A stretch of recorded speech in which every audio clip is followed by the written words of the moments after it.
Welcome back to another video और एक lesson plan के बारे में आज डिस्कस कर लेते हैं। तो सबसे पहले आप लोग यहाँ पर देख पा रहे हैं जिस प्रकार हमने बनाया है, आप लोग भी उसी प्रकार बनाने की कोशिश करिएगा। सबसे पहले हमने यहाँ पर लिखा है विद्यालय का नाम। आप लोग देख पा रहे हैं विद्यालय का नाम। विद्यालय के नाम की जगह पे आपको अपना कॉलेज के द्वारा जिस विद्यालय को आपको अलॉटमेंट किया जाएगा उस विद्यालय का नाम लिखना होता है। उसके बाद यहाँ पे हमने लिखा है पाठदाता का नाम, यानी पाठदाता का नाम की जगह में आपको अपना नाम लिखना होगा। ठीक है, उसके बाद आगे देखते हैं यहाँ पे क्रमांक, आपको अपना रोल नंबर लिखना होगा। ठीक है, उसके बाद वर्ग, यानी आप कितना क्लास का बना रहे हैं उसको यहाँ पर लिखेंगे। आगे देखते हैं विषय। यहाँ पे आप देख पा रहे हैं विषय, आज का विषय है व्यावसायिक अध्ययन यानी वाणिज्य यानी कॉमर्स सब्जेक्ट का एक विषय है। ठीक है, अगला देखते हैं। यहाँ पे आप देख पा रहे हैं आगे है पाठ, पाठ का नाम। ठीक है, पाठ के नाम की जगह पे आप प्रकरण भी लिख सकते हैं। आज का पाठ का नाम है पूंजी तथा मुद्रा बाजार। ठीक है, आगे देखते हैं घंटी। घंटी यहाँ पे तीसरा घंटी है। ठीक है, उसके बाद समय है, समय 45 मिनट का रहेगा। और दिनांक, यानी दिनांक की जगह में आप जिस डेट को लेसन प्लान बना रहे हैं उस डेट को आपको लिखना होता है। ठीक है, यहाँ पर आप देख पा रहे हैं सामान्य निर्देश। ठीक है, सामान्य निर्देश का पहला पॉइंट है छात्रों को पूंजी तथा मुद्रा बाजार का अर्थ समझ आ जाएगा। दूसरा पॉइंट है छात्रों में पूंजी तथा मुद्रा बाजार के नियमों का ज्ञान हो जाएगा। तीसरा है इसके महत्व के बारे में छात्र कार्य करने के लिए प्रेरित हो जाएगा। उसके बाद विशेष उद्देश्य पे यहाँ पर आप देख पा रहे हैं, उसका पहला पॉइंट है छात्रों का अभिव्यक्ति शैली का विकास हो जाएंगे।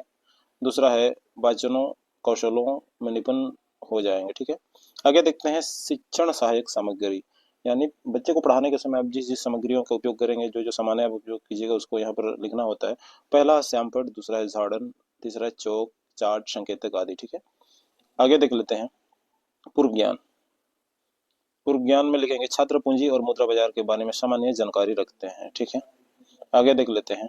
जिस प्रकार हमने फॉर्मेट बनाया है आप लोग भी उसी प्रकार बनाने की कोशिश करिएगा। सबसे पहले हमने यहाँ पर लिखा है सोपान, उसके बाद विषय वस्तु, उसके बाद शिक्षक क्रियाशीलन, उसके बाद छात्र क्रियाशीलन, उसके बाद सैंपल कार्य। ठीक है, उसके बाद सोपान के नीचे हमने लिखा है वर्ग प्रवेश एवं वर्ग व्यवस्था। ठीक है, यहाँ पर आप देख पा रहे हैं।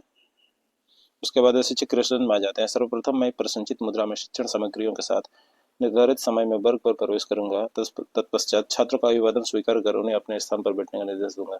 उसके बाद छात्र क्रियाशीलन में आ जाते हैं। छात्र खड़े होकर शिक्षक का अभिवादन करेंगे, तत्पश्चात शांतिपूर्वक अपने स्थान पर बैठ जाएंगे। ठीक है, आगे देखते हैं प्रस्तावना। ठीक है, सोपान के नीचे में आप प्रस्तावना लिख देंगे। ठीक है, उसके बाद विषय वस्तु में आप लिख देंगे अपेक्षित पूर्व ज्ञान, यहाँ पर आप देख पा रहे हैं।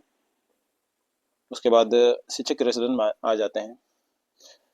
आज के समय में अधिक से अधिक जनसंख्या कहाँ कार्य करती है, यानी बच्चे को क्वेश्चन पूछेंगे तो छात्र यथासंभव उत्तर देंगे फैक्ट्री में यानी कंपनी वगैरह में। ठीक है, उसके बाद दूसरा क्वेश्चन पूछेंगे कंपनी को चलाने के लिए किस चीज़ की आवश्यकता होती है, तो छात्र यथासंभव उत्तर देंगे पूंजी तथा मुद्रा की। ठीक है, तो सही बात है, पूंजी नहीं होगा और मुद्रा नहीं होंगे तो किस प्रकार उसको कंपनी को सुचारू रूप से चलाया जा सकता है। तीसरा क्वेश्चन है कंपनियों का निर्माण कैसे होता है, यानी छात्र उसका उत्तर नहीं दे पाएंगे। उसके बाद विषय वस्तु में आ जाते हैं उद्देश्य कथन। ठीक है, उद्देश्य कथन लिखेंगे। उसके बाद शिक्षक क्रियाशीलन में लिखेंगे, यानी बच्चों को बोलेंगे बच्चों आज हम लोग पूंजी तथा मुद्रा बाजार के बारे में विस्तार पूर्वक अध्ययन करेंगे।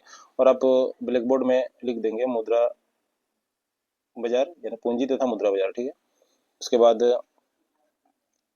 सोपान के नीचे में आप प्रस्तुतिकरण लिख देंगे। ठीक है, जिस प्रकार हमने लिखा है आप लोग भी उसी प्रकार बनाने की कोशिश करिएगा। ठीक है, उसके बाद विषय वस्तु में अवधारणा लिख देंगे। ठीक है, यहाँ पर हम अवधारणा लिखे हैं, आप लोग भी उसी प्रकार लिखने की कोशिश करिएगा।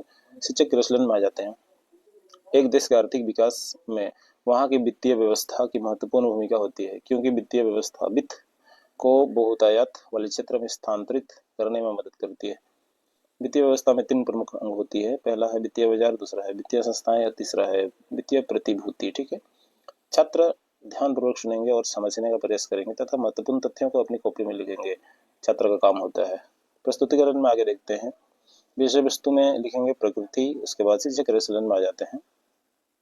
पूंजी बाजार की प्रकृति निम्नलिखित तथ्यों से स्पष्ट होता है। पहला है यह वित्तीय बाजार का मुख्य अंग है। दूसरा है इसके 2 अंग होते हैं, पहला प्राथमिक बाजार, दूसरा है गौण बाजार। तीसरा है इसके 2 स्वरूप होते हैं, संगठित पूंजी बाजार, दूसरा है असंगठित पूंजी बाजार। ठीक है, चतुर्थ है इसमें दीर्घकालीन प्रतिभूतियों में व्यवहार होता है। पांचवा है, यह दीर्घकालीन वित्तीय आवश्यकता को पूरा करता है।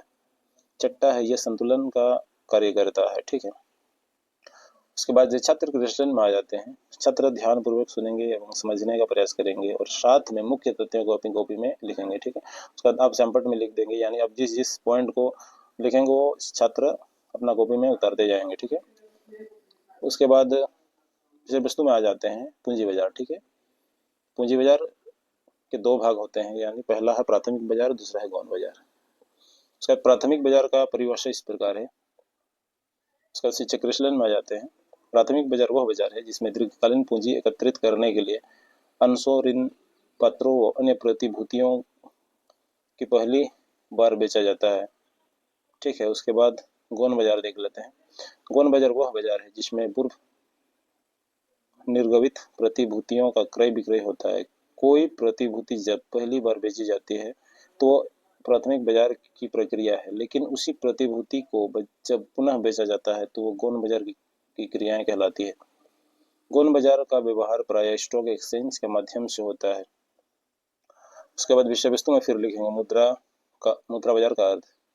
मुद्रा बाजार का अभिप्राय ऐसे बाजार से है जिसमें अल्पकालीन प्रतिभूतियों में व्यवहार किया जाता है।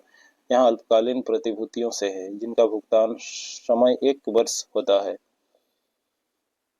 उसके बाद छात्र ध्यानपूर्वक सुनेंगे एवं समझने का प्रयास करेंगे। ठीक है, छात्रों का काम होगा जो भी आप पढ़ाते जा रहे हैं उसको ध्यानपूर्वक सुनेंगे और जो भी मुख्य टॉपिक होगा, जो भी मुख्य बिंदु होंगे उसको अपनी कॉपी में उतारते जाएंगे। ठीक है, शिक्षक रेजलेंट में आ जाते हैं। जैसे कि आप यहाँ पर देख पा रहे हैं, जैसे हमने लिखा है शिक्षक रेसल में, अब सूचना ऋण, खजना बिल, वाणिज्य बिल, जमा प्रमाण पत्र, कॉमर्शियल पेपर। ठीक है, उसको आप सैंपल में भी लिख देंगे ताकि छात्र अपना कॉपी में लिख सके। ठीक है, आगे देखते हैं। आप यहाँ पर देख पा रहे हैं सोपान। ठीक है, सोपान है, उसका विषय वस्तु है, शिक्षक क्रियाशीलन है, छात्र क्रियाशीलन है, सैंपल कार्य है। जैसे कि हमने इस प्रकार फॉर्मेट बनाया है, आप लोग भी उसी प्रकार फॉर्मेट को बनाने का कोशिश करिएगा। विषय वस्तु में लिखते हैं विशेषताएं। ठीक है, शिक्षक क्रियाशीलन में आ जाते हैं। यहाँ पर आप देख पा रहे हैं मुद्रा बाजार को मुख्य विशेषताएं निम्नलिखित है। ठीक है, उसके बाद पहला विशेषता है वित्तीय बाजार का मुख्य अंग है। दूसरा अत्यधिक तरलता, तीसरा अल्पकालीन वित्तीय संपत्तियां, चौथा है दो स्वरूप, पांचवा है अनेक उप बाजारों का समूह, छठा है संतुलन कार्य, सातवां है व्यवहारों की तेज गति। उसके बाद छात्र क्वेश्चन में आ जाते हैं। छात्र ध्यानपूर्वक सुनेंगे एवं समझने का प्रयास करेंगे तथा महत्वपूर्ण तथ्यों को अपनी कॉपी में लिखेंगे। शिक्षक क्वेश्चन में आ जाते हैं। भारतीय मुद्रा के ढांचों को दो भागों में बांटा गया है। ठीक है, पहला वित्तीय संस्थाओं, दूसरा वित्तीय प्रपत्र। ठीक है, वित्तीय संस्थाएं को भी दो भागों में बांटा गया है, जैसे कि संगठित मुद्रा बाजार और दूसरा असंगठित मुद्रा बाजार। वित्तीय प्रपत्र को 5 भागों में बांटा गया है। ठीक है, पहला है अल्प सूचना ऋण, दूसरा है खजना बिल, तीसरा है वाणिज्य बिल, चौथा है कमर्शियल व्यापार, पांचवा है जमा प्रमाण पत्र। ठीक है, आगे देख लेते हैं।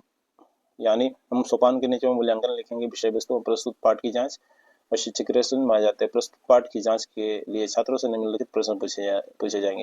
यानी आपने जिस विषय को पढ़ा है उसका ज्ञान को जांचने के लिए कुछ प्रश्न पूछे जाएंगे। जिसके पहला क्वेश्चन है पूंजी बाजार को कितने भागों में बांटा गया है। छात्र यथासंभव उत्तर देंगे 2 भागों में। ठीक है, दूसरा क्वेश्चन है कोई एक बच्चा बताया हो तो उनका नाम क्या क्या है। यानी पूंजी बाजार के 2 जो भाग हैं उनका नाम पूछ रहे हैं। ठीक है, तो छात्र यथासंभव उत्तर देंगे। पहला है प्राथमिक बाजार और दूसरा है गौण बाजार। ठीक है, आगे देख लेते हैं पुनरावृत्ति। ठीक है, सोपान के नीचे में आप पुनरावृत्ति लिख देंगे, विषय वस्तु में संक्षिप्त विवरण लिखेंगे।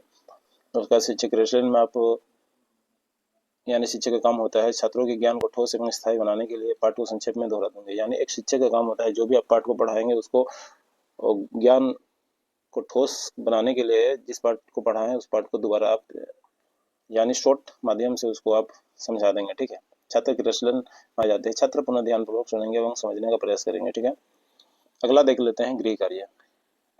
विषय वस्तु के नीचे में लिखेंगे घर पर अभ्यासरत हेतु प्रश्न। ठीक है, शिक्षक के प्रश्न में होगा छात्रों को घर पर अभ्यास रखने के लिए निम्न प्रश्नों को सैंपल पर लिख दूंगा। ठीक है, उसके बाद छात्र के प्रश्न में आ जाते हैं। छात्र सैंपल पर लिखे प्रश्नों को अपनी कॉपी में उतारेंगे। सैंपल में लिखेंगे यानी होमवर्क के तौर पर जो क्वेश्चन अब बच्चा को दे रहे हैं, उसको सैंपल पर लिखना होता है। पहला क्वेश्चन है प्राथमिक तथा गौण बाजार से क्या अभिप्राय है, ठीक है। दूसरा क्वेश्चन है वित्तीय संस्थाएं कितने प्रकार की होती है। उसके बाद आगे देख लेते हैं वर्ग त्याग। सोपान के नीचे में वर्ग त्याग लिखेंगे, विषय वस्तु में भी वर्ग त्याग लिखेंगे, शिक्षक क्रियाशीलन में लिखेंगे। घंटी लगने के पश्चात चैम्पट की सफाई कर दूंगा तथा छात्रों को अगले शिक्षक आने तक शांतिपूर्वक बैठने का निर्देश देकर वर्ग त्याग करूंगा, ठीक है। छात्र क्रियाशीलन में आ जाते हैं, छात्र शिक्षक के निर्देश का पालन करेंगे, ठीक है। यानी जो भी बच्चे रहेंगे अगले शिक्षक आने तक शांत रहने की कोशिश करेंगे, ठीक है। उसके बाद अंतिम में होती है सैंपट की सफाई। इसी प्रकार के और अच्छे अच्छे लेसन प्लान को प्राप्त करने के लिए इस क्रिएटिव स्टडी यूट्यूब चैनल को आप सब्सक्राइब कर लीजिए, ठीक है। और शेयर और बेल आइकन दबाना ना भूलेंगे, ठीक है। धन्यवाद।